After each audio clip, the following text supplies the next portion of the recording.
সিংড়ায় সড়কের পাশ থেকে বৃদ্ধের মরদেহ উদ্ধার। বিস্তারিত। নাটোরের সিংড়া পৌর এলাকার নিঙ্গেইন বালুমহলের পাশে পড়ে থাকা অজ্ঞাত মরদেহটির পরিচয় মিলেছে সে উপজেলার সুকাশ ইউনিয়নের দুর্গাপুর গ্রামের মৃত শুকর আলীর ছেলে বেলাল হোসেন। মঙ্গলবার সন্ধ্যা 6:30টার দিকে নাটোর বগুড়া মহাসড়কের পাশ থেকে লাশটি উদ্ধার করা হয়। গতকাল সোমবার থেকে নিখোঁজ ছিল বলে জানিয়েছে বেলালের পরিবার। স্থানীয়রা মহাসড়কের পাশে একটি মরদেহ পড়ে থাকতে দেখে সিংড়া থানায় খবর দেয়। খবর পেয়ে পুলিশ ঘটনাস্থলে পৌঁছে মরদেহটি উদ্ধার করে থানায় নিয়ে আসে। তবে মৃত্যুর কারণ জানা যায়নি।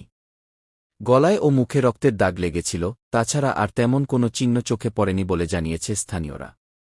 সিংড়া থানার ভারপ্রাপ্ত কর্মকর্তা ওসি রফিকুল ইসলাম জানান, নিহত ব্যক্তির পরিচয় শনাক্ত করা হয়েছে। পরিবারের কাছে খবর পৌঁছানো হয়েছে। তবে ময়নাতদন্তের পর তার মৃত্যুর সঠিক কারণ জানা যাবে।